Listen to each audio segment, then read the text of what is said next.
Welcome to The Vital Point. I'm your host, Jonathan Schecter. If you are interested in transformational work such as plant medicine, psychedelics, breath work, meditation, somatic practices, cold exposure, yoga, and more, then my friends, you are in the right place. Welcome to The Vital Point, the podcast that is for practitioners as well as people new to transformational work looking curiously for more information and guidance. So if you are new to this type of work, welcome. I'm your host, Jonathan Schecter. I am an integration coach and breathwork facilitator. I've also been meditating for about 20 years and do some mindfulness instruction as well. So this podcast brings you leaders in the fields of transformational work, whether that's psychedelics and plant medicine work, breath work, or a myriad of other types of modalities. And my goal with this podcast is to not only introduce you to new modalities and practices, but help spark your curiosity to go out and actually practice them. So I hope you enjoy today's episode of the show. Welcome to another episode of The Vital Point. I'm your host, Jonathan Schecter. On this episode, I talk with psychedelic integration coach Joe Walters, known on Instagram as the Positive Veteran. And I found Joe's account, I'm not sure where, but we've followed each other on social for a few months. And I really enjoyed his content, and looking at it in a lot of ways seemed to be like looking in a mirror. I found a lot of kinship and camaraderie, a lot of things that he posts about that I resonate with, and I think that that feeling is mutual. So it just seemed natural to extend that out into a conversation on the podcast. So I really enjoyed this one, just talking with Joe about, how he came into this work, what men's work means, and different types of integration that he, works with not only on himself, but with his clients. And I really enjoyed, in particular, his, idea about working with polarization, and was happy with what I was able to add to that idea and that concept as well. Because I think polarization and being able to look at these areas where we are strong or have a lot of development, and then maybe looking at the polar opposite of that, these, the areas where we're not so refined, and being willing to dive in and look at those is a concept that's very important. Whether we're looking at the masculine and the feminine, the mind and the body, heart and the soul, the light and the shadow. There's a lot of different ways that you can take that discussion. So really enjoyed this one, and I hope you do as well, and hope you check out Joe and the work that he's doing. Also, one last note about this episode. There was something happening on my end of the IG Live when we recorded, and it created a little bit of feedback, some sort of nastiness on my end. Luckily, it's the worst at the beginning of the episode, and also I'm not doing the majority of the talking on this episode, so I apologize for any sound quality issues.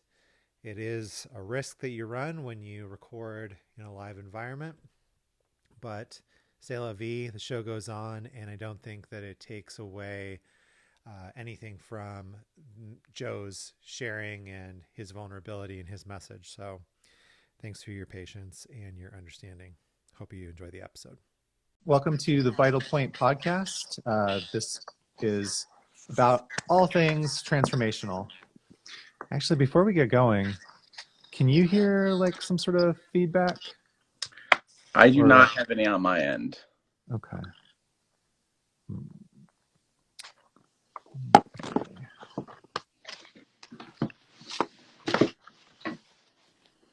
All right, hopefully that'll fix it. It'd be really weird to talk for a half hour hearing that. All right, welcome to the Vital Point podcast. I'm your host, Jonathan Schecter. This podcast is about all things transformational. And to me, the vital point is that we must practice. These things are not learned by thinking about them, talking about them. We actually have to put them into practice. But we have all different types of transformational practitioners on this show. Today, my guest is psychedelic integration coach and facilitator, Joe Walters. So Joe, welcome to the podcast. Yeah, it's great to be on here, man. I always love everything you're putting out, all the other guests you're having on. So yeah, it's an honor to be out here to share my message and give a little insights to what I do and how I got to be here today. Awesome. Well, yeah, I think that's a good place to start. Why don't you tell us a little bit about like how did you get here? Yeah, awesome. So I grew up in New Jersey. Coming in high school, I did the sports and spent a lot of time trying to figure out who I was, did a lot of looking outside myself for who I should be and for my identity, which for a lot of my life just kept me kind of chasing around different friends groups, different hobbies and different things that eventually led me to go into college right out of high school. I went for a degree in fire science. I was planning on being a firefighter, but very quickly realized that wasn't for me. So the college thing didn't work out the first time around. And I ended up getting a job with the Department of Public Works back then. So I worked for the town, fixing roads, doing all the things. And, at that time, everyone's like, oh, cool. You got, a retirement, you got a pension, everything's great in your life. But I kind of looked around after a couple of years in there and I was like, you know what, this is not it for me. I know there's something more. I felt that pull from within. So I decided to join the military at that point. I went home one day. I was like, you know what, Dad, I think I'm going to join the Marines. And he's like, the Marines, what do you mean? So I decided to kind of hit the reset button on life, which I'm really grateful I did. It kind of got me out of my town and got me out of that rut I was in. So I joined the Marine Corps. I spent 4 years doing that. And again, very quickly while I was in, I knew it wasn't a lifetime thing for me. So I did my 4 years and I got out. I got out in 2015. And when I got out of the military in 2015, I ended up getting a job for a construction company for a little while and realized I didn't want to work for someone anymore. I had all these skills and abilities that I've accrued through the military and all this discipline. So I started my own construction company and things were going great. The business was growing every year. We were doing some amazing work and things seemed to be on a great path. But at that time, I was really suffering from PTSD, a lot of anger issues. I was drinking heavily. I was using escape drugs to get away from my problems. And quite frankly, at the time, I didn't even know I had a problem. I was just completely unaware and completely asleep to like what was going on in my life. And that's when the psychedelics found me. I still don't know how the call came about, but me and my wife decided to take a dose of psilocybin mushrooms at our house. This is back in probably 2016, late 2016. That first experience that I had a complete ego dissolution. And at the time, I had no community. I had no idea what these psychedelics were all about. I pretty much did all the things that they tell you not to do. We just kind of took them at our house, and I didn't even know I was doing it for healing at the time. But that experience proved to be the most transformational night of my life. It basically shattered my thoughts of who I thought I was and allowed me to create a new framework of who I really wanted to become. And everything didn't change that night. As I know you know, and many people who explore psychedelics know, it's not one experience that changes everything. So that night really sparked within me a journey that really got to me to where I am today. And that journey included taking a lot more psilocybin mushrooms at my house. Me and my wife would take them at home together. And again, we didn't have community. I didn't understand what integration was. I just understood that I was taking these things and I was learning a lot about myself and I'm breaking a lot of old habits. So I did this for a couple of years until finally about 2019. So about 3 years of starting to change my habits, change my routines, work with these medicines. I got the calling saying, you can't be doing this construction stuff anymore. There's something much bigger for you and it's time to leave that behind. And at that point, I've done a ton of personal development. I pretty much changed every single facet of my life. And I was really stepping into this new version of myself. And I had stepped into this new version of myself. So that's when I decided to go into life coaching. So at 2020, right at the beginning of the pandemic, again, I went to my family and was like, well, I'm selling my construction company. I'm becoming a life coach. And it was same as the military thing. They're like, you're doing what? And everyone thought I was a little crazy, but I knew deep within my soul that I was doing something for a very, very big reason. And I just didn't know what it was yet. So I got into the life coaching. I started doing some life coaching. I got my own coach. I learned what that was all about. I learned about marketing. I learned, started studying psychology religiously, different modalities. And it was going great, but I always kind of came up against some blockages, and it wasn't the easiest transition to move into. And really late 2021, late 2021, when I started to lean in the plant medicine world, that's when everything opened up for me. I always kind of pushed it to the side because I was like, I just saw myself as this military veteran who used some psychedelics to heal. And I was like, well, who am I to work with this medicine or to help people through these experiences?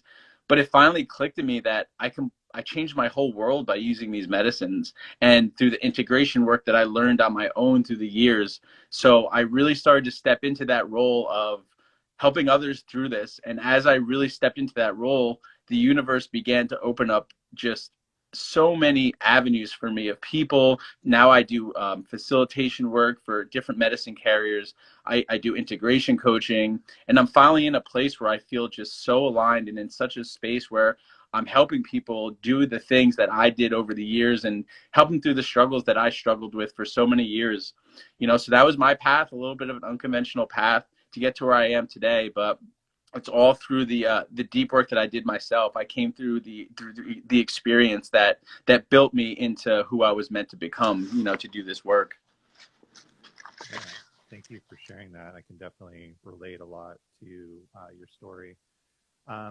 I'm curious about like how you made that transition from, you said like the first time that you worked with mushrooms, that was you said you did everything that they tell you not to do. So how do you go from that to where you're at now, where you're able to like, really focus on integration and help other people with their integration? Integration is definitely something that we talk a lot about on this podcast and on my page.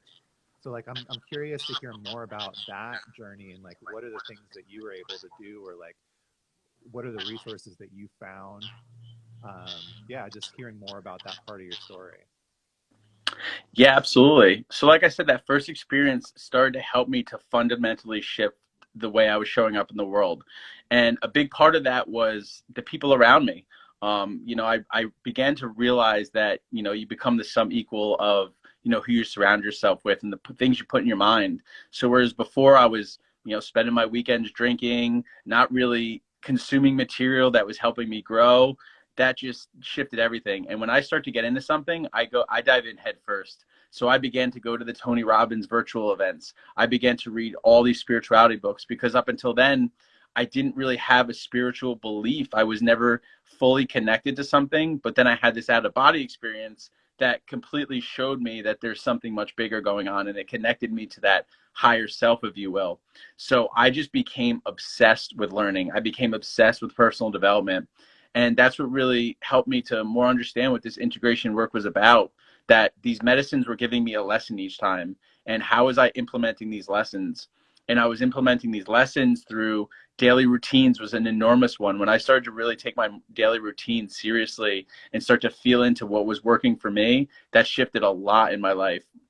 So who I was surrounding myself, my daily routines, and the content I was consuming, those were the pillars of everything. Like I said, I became obsessed every day. Every podcast I listened to was aimed towards my development, my spiritual development, my knowledge development, development in all those ways. Then that just eventually led to the people in my circle changing. I didn't have a bad break off with the old friends of mine, but it was just this slow and gradual release where I just understood that we kind of were vibrating at a different frequency. And, I still love them and appreciate all the relationships I had. But to become the person I was meant to become, I knew there was a different tribe I needed to surround myself with. And quite frankly, I didn't look for it so much as I released the things that didn't serve me, the universe put situations in my place that I was able to take advantage of that eventually placed that tribe in front of me. So yeah, that's what really it was, going from this place of like no awareness, just worried about the weekend, and just, having these kind of surface level conversations and watching TV that wasn't feeding my soul, to now flipping that upside down and dedicating my life to doing things and being in situations that were helping me grow and eventually helping me make a difference in the world. So yeah, that was the biggest change that happened within me. And as I made those changes, I began to see who I was, and I'm grateful for that too, because part of my journey was, I definitely went through some self-hate because I became aware, and then I was aware of who I was, and I was like, wow, you've been living like this. And I had to like kind of reconcile that, I had all this anger, and I spent all these years not doing anything for myself and always doing things for like what I thought I should be doing because of other people. So, I had to reconcile that, but then that all got reconciled when I came to the deep understanding and embodiment that I had to be the person I was to help the people I'm meant to help. I now have the perspective of where I was to help people who are in that position right now. And I see it time and time again where, these people come to these ceremonies or come to me for integration coaching, and I can relate to them because I've been through it. Not because I read it in a book or because I understand psychology, but because I was in the trenches and I lived like that for 30 something years. So now I have a lot of gratitude for the journey I went through. I have gratitude for all the traumas I went through and that I was able to transcend, because without them, I honestly wouldn't have the abilities and the perspectives I have today to really help them on a deep level from, knowing where they come from. Yeah, absolutely. That's the saying, right? You can only help people as deeply as you met yourself, and like you said, you really can't learn a lot of this stuff from a book. And so that is something that I find that is really fascinating, doing this podcast and talking to different practitioners of transformational practices, whether it's they do breath work or they're working with psychedelics, or they have a ice bath company, or they're a meditation teacher. So one of the things that they seem to all have in common is they went through their own journey of transformation. They went through their own change, and that process like awakened them to, oh, it's not enough that I've learned this or like I've changed. Now I need to work with others. Now I need to share with them exactly what helped them, And that's Yeah. like such a beautiful process, is like we're all helping each other along this path, like Ram Dass said, we're just walking each other home.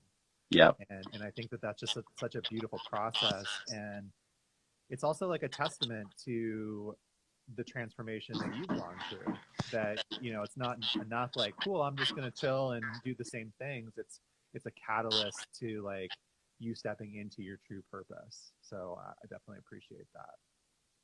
Yeah, absolutely. I think the term is the wounded healer, right? We go through these wounds and we go through these things, and yeah, it really helps you come to a place of peace of knowing it's not for nothing. Nothing we go through is for nothing. It's all for this higher purpose, for the collective, for ourselves. So yeah, it really helps bring it all home, and really makes you feel that purpose, which really means a lot. Yeah, let's talk more, like let's dig more into that integration thing, because I know you have a book about integration for psychedelic work. And like tell us a little bit more about your daily routines and processes, and like also what are some of the modalities or things that you work with your clients. Yeah, absolutely. So, as I mentioned before, daily routine, when I started to really take that seriously, made an enormous shift in my life.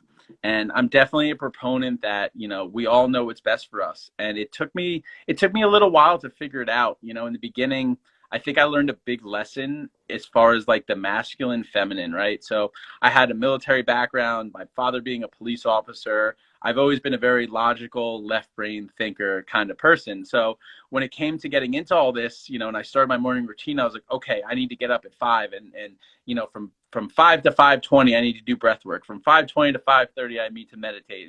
I set this like very rigid schedule, which helped me get into the practice. But after a while, I kind of realized that it wasn't having the impact that I was looking to have it, because it was just like this very hyper structured thing. So I really learned how to section off time in my morning to drop in, to align, but also allow myself to have the ability to flow, which is that feminine, right? That masculine, feminine energy. And that's really been a big part of my journey. And this is something I really try to implement and impress upon the people that I work with, because I think it's different for everyone. You know, you talk to one person, they may do amazing with 80% structure, 20% flow.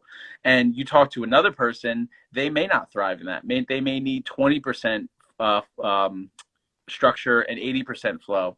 So I think it's really about finding the modalities, the practices, and the types of structure that really work best for you, and really having them feel into that. You know, I think journaling is an enormous thing, and journaling is something that I always get such benefit from, and my clients as well. You know, we do all these things, but how are we tracking it? How are we tracking our progress? How are we relating to our emotions?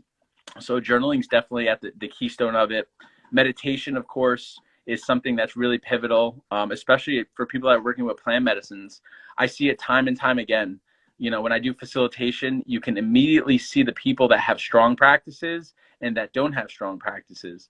Those people in the plant medicine space that do, they have difficult times, but you can always see them come back to their breath work. You can always see them come back to their meditation, because it's just developing a relationship with the mind. And I'm such a proponent of meditation's not just meant to sit there and just shut the brain off, you know, because if we try to just fight it and just shut it off, it's probably just going to come in louder. What we resist persists. But I love the analogy of the thoughts being like a river, and we can watch them go by without engaging. And as long as we're becoming the awareness behind the thoughts, and we're practicing and embodying being that awareness and being out of the mental cloud that we often get wrapped up in, then we're doing a great job at it, and we're doing what we need to do within that meditation. And you know, some people may do better with silent meditation, some may do better with guided, with music. So again, I always come back to really feeling into what works best for you. What are you seeing the benefits from? You know, if you're doing it just to do it and you're not getting a benefit, then you're just checking a box. So it's always coming back to how are you feeling and how it's impacting your life. Another thing I love, and I know you love this as well, is uncomfortable action. You know, doing the ice baths has been something I recently got into this year, and I've always loved uncomfortable action. I think the military guy in me helps with that. You know, I did a marathon last year, and I do these things because I feel like they're another form of meditation. Your brain is doing all these things saying, I don't need to do this. Why should I do this? We don't need to do this. And we're saying, I get you don't want to do it, but I'm calling the shots. We have the willpower, and we're gonna press through and do this.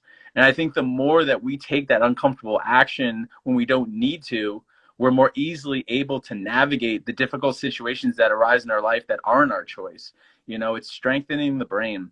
You know, we go to the gym to strengthen our bodies, and we do ice plunges and marathons and all these little tiny uncomfortable actions, getting up early to just strengthen that muscle, strengthen those the mental fortitude that we have. So you know, that's really at the core of it. And then of course, what we consume, you know, the books that we're reading. You know, I think a daily practice of gaining insights and wisdoms from other people through podcasts and books is another way to just continually have you on this growth path and continually being the best version of yourself.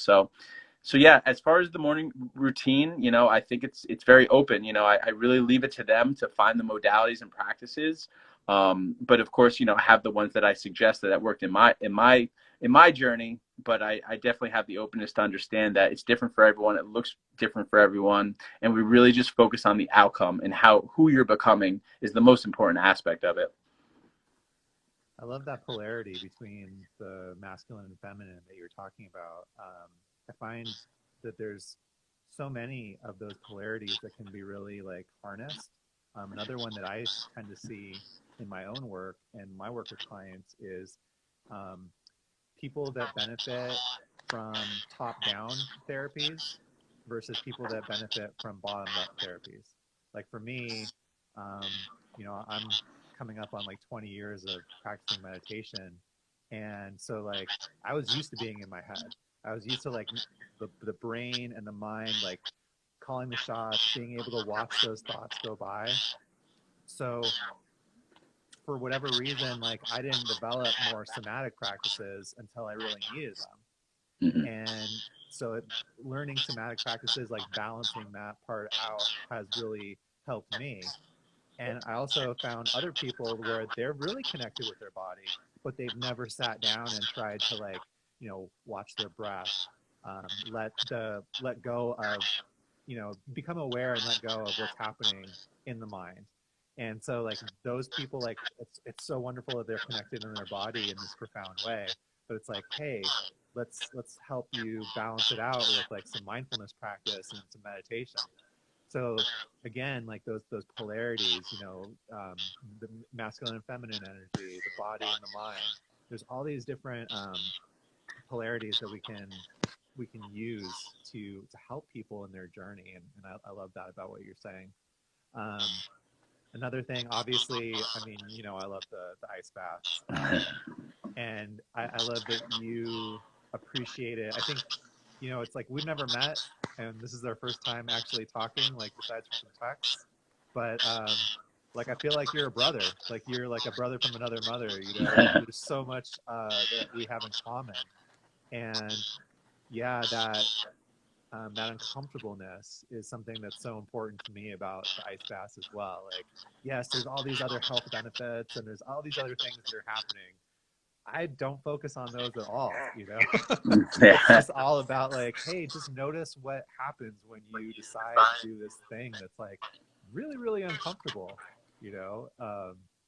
And even, like, not even just like when you're there about to get in. I've noticed, like, on days where I'm doing an ice bath, like, sometimes that mental chatter starts first thing in the morning. I get out of bed and I'm already, like, trying to think of a way out of it. And Yeah. it's just, it's so funny to me. Like, that's why, like, my catchphrase for the ice bath is, like, the hardest part is getting in, because as soon as you get in and your breath comes back to you, it's like, oh man, the hardest part is over. I feel like I could stay in here for, 5 minutes, 10 minutes, however long it is. We already did the hardest part, which is just getting this up here to, like, okay, we're gonna do this. Like, I'm not listening to you, like you're saying, like, you're not running the show. And then the last thing, like, I love that you keep touching on, all aspects of the environment that you're with. Like, the way that I like to say it is, like, all these different aspects of your diet. Like, your diet is not just what you're eating or drinking, but, like, what kind of people are you around? What kind of media are you consuming? Um, when I kind of went through my own journey, it was really interesting, like, looking at my Spotify, like, especially at the end of the year, because, like, halfway through the year, like, all the music that I was listening to, I didn't want to listen to it anymore. I started listening to, like, more, like, conscious music, more medicine music, more devotional music. And so, like, looking at, like, my playlist at the end of the year that Spotify puts together for you, it was like schizophrenic. Like, half of it was like, I don't want to listen to any of this. What are you telling me that this is what I like? Um, and so, yeah, just really getting in touch with all of those different aspects of our environment, of our diet, and really, like, being able to work with them and change them. So I really appreciate that about your approach. Yeah, and in my book, I basically, so the book's broken down into three sections. I did before the ceremony, so a little bit of the history and kind of breaking the stigma and showing people that these medicines have been used since the earliest civilizations. I touch upon basically LSD, ayahuasca, and psilocybin as the main ones I discuss in my book. And then I go in during ceremony, some helpful things to know and to lean on, and kind of what to expect within the ceremony. And then my post ceremony is the integration portion. And in the integration portion, I basically broke it down to 6 pillars that I found were the pillars of integration in the different areas of life. And what I broke it down was intellectual, interpersonal relationships, the mind body connection, your environment, your spiritual growth, and your lifestyle. So those are basically the 6 areas I touch upon that, when you really break it down into those areas, those are all the areas combined that really will set you on the path of really integrating all areas of your life. Because integration involves integration of everything. You know, if you're integrating one area but you're completely leaving another area out, and you have the same friend group and the toxic behaviors, it's going to hinder your process. So when you can really integrate, like you said, your diet is everything, you know, everything all in, you know. And when we really can understand this holistic approach at it, we really take leaps and bounds in our progress and how we're able to show up. Yeah, absolutely. The last thing I wanted to touch on is your work with men specifically. I know just from looking at your page, you know, you just finished up a men's retreat and helping facilitate for that. And one of the things that I've found about being in this space, you know, this holistic space, this plant medicine space, is that for better or for worse, it attracts a lot of the feminine, um, and it attracts a lot of women. And there's nothing wrong with that, but I really appreciate the men that are in the space, um, for a lot of reasons. And I don't want to like sort of lead the witness here. So I'd just like to hear, you know, your take before I talk too much about like, why is this work so important for men? Yeah, this is definitely important work for men, and it's a close place to my heart because, like I mentioned before, I was in the fire department. I went from that to the Department of Public Works. I went from that to the military. So, you know, I'll use the term, say, toxic masculinity, or, you know, I was in those environments where the masculine was embodying a masculine they were told to be.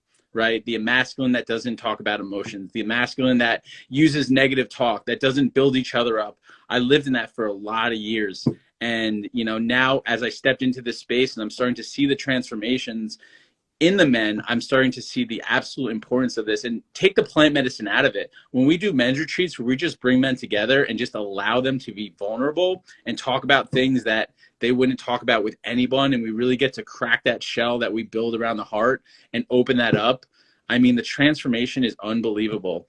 And also what I'm really starting to see in this work as well is, as we're healing the men, we're inherently healing the women as well, because I do men's work and I also do co-ed work.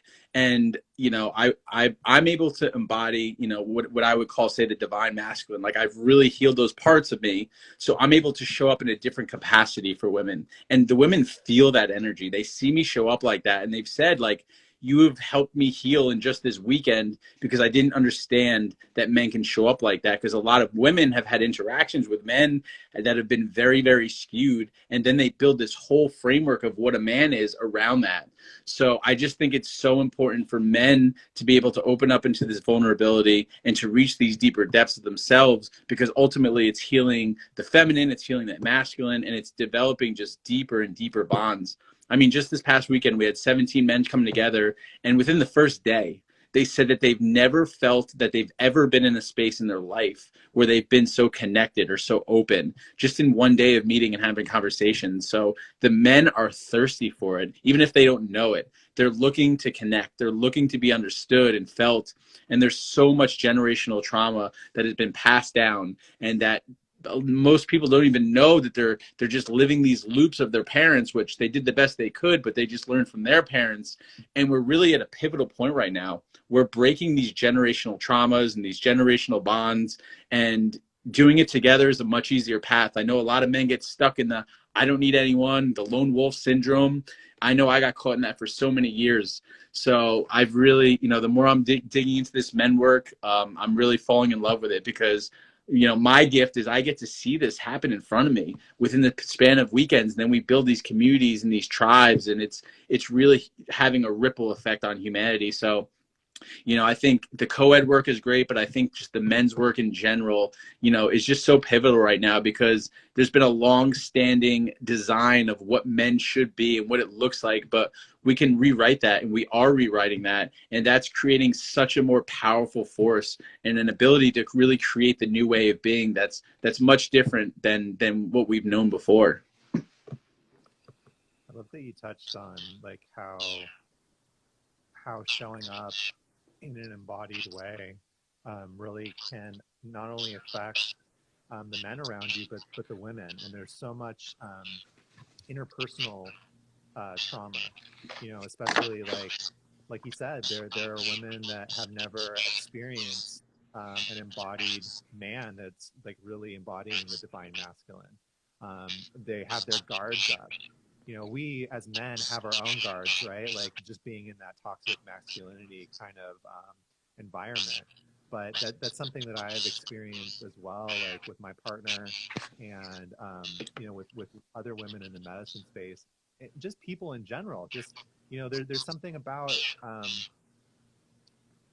it's a state of being, right? Like there's nothing that we have to do necessarily. It's just who are we being? Like how are we embodying our truth and our sacredness as, you know, as souls, not just as these three-dimensional meat sacks. You know, it really ripples out, like you said. I love that. I love that metaphor, because sometimes some of the most profound things that I found, especially within the context of the medicine space, don't have anything to do with anything profound at all. It's just like how you can sit and listen to somebody, helping somebody up, you know, like from their seat, getting them a tissue or like, you know, a trash can.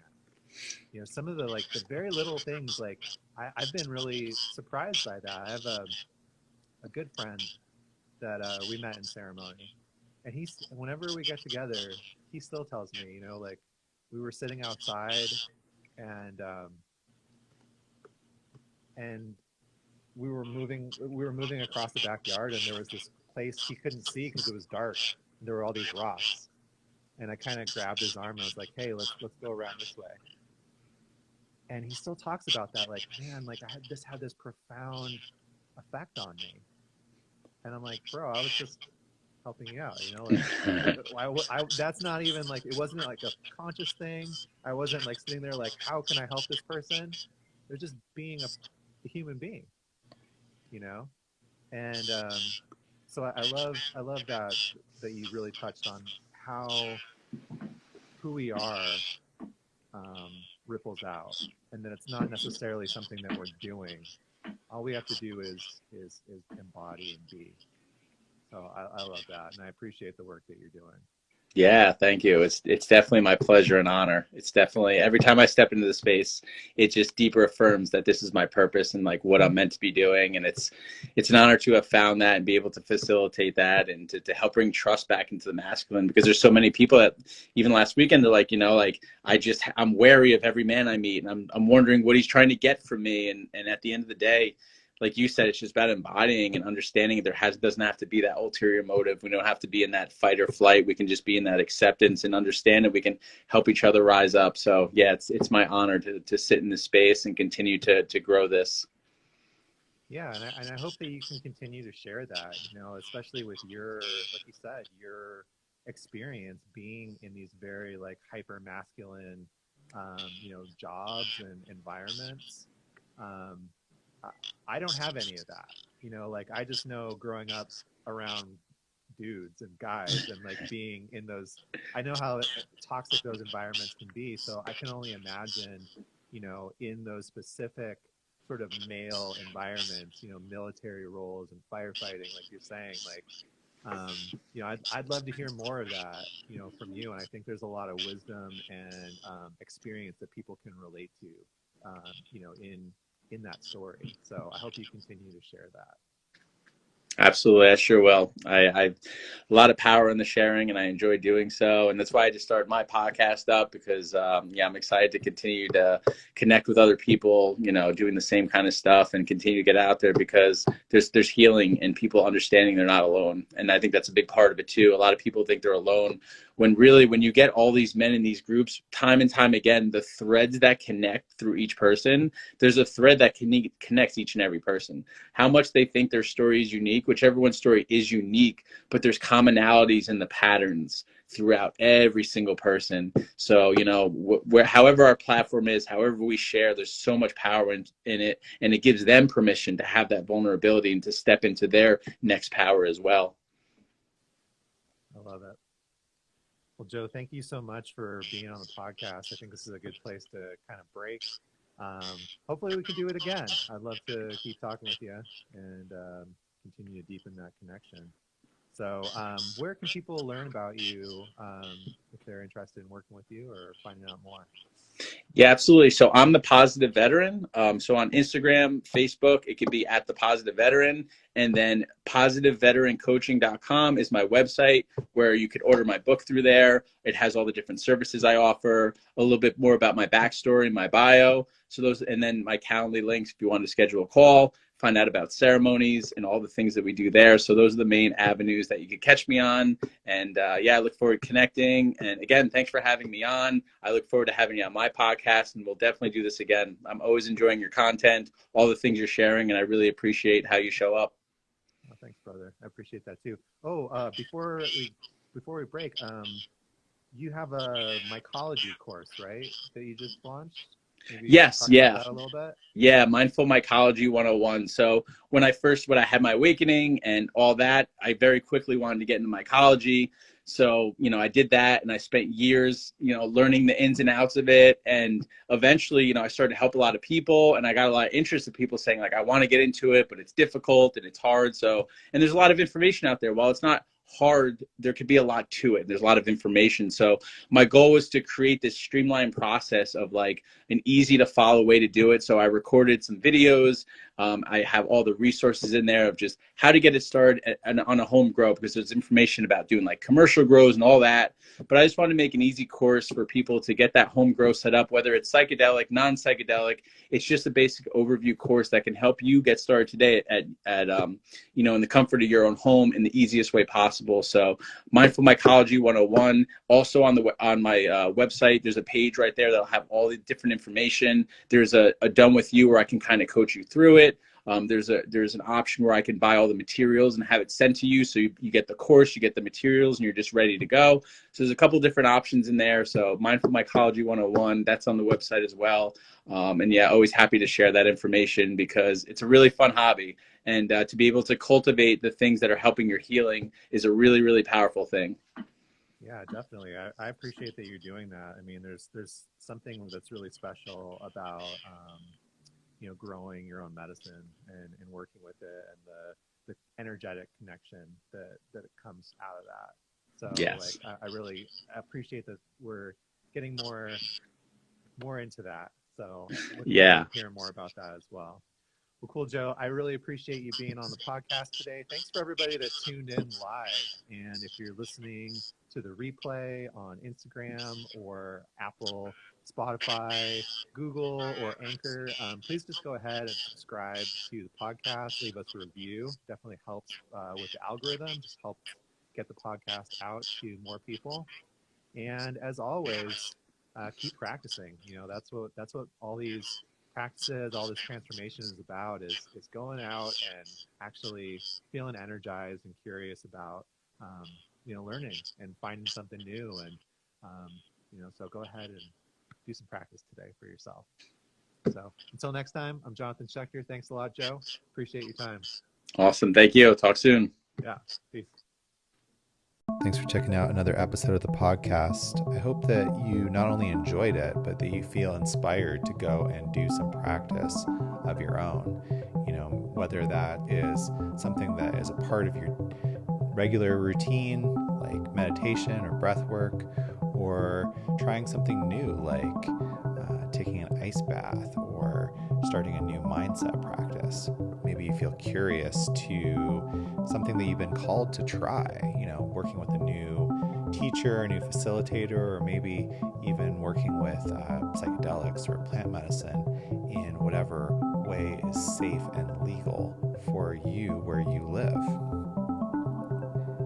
My hope is that you are, curious and continue to expand your transformational practice, and that this podcast inspires you to continue doing that. As always, if you can follow or subscribe to the podcast on whatever platform you're listening to it on, it definitely helps. And if you can leave a review, even just a few reviews really help to push the podcast up in the algorithm and help make it more visible to more people. I'd love it if you shared it with your friends if you're finding it valuable or interesting. As always, follow me at Blue Magic Alchemy on Instagram, all one word. And if you're interested in learning more about breathwork, or you'd like support integrating or preparing for self-development and transformational practice, reach out to me at bluemagicalchemy@gmail.com or at Instagram to set up a discovery call for Instagram coaching. Until next time, thank you, be well, and keep practicing. That's the vital point.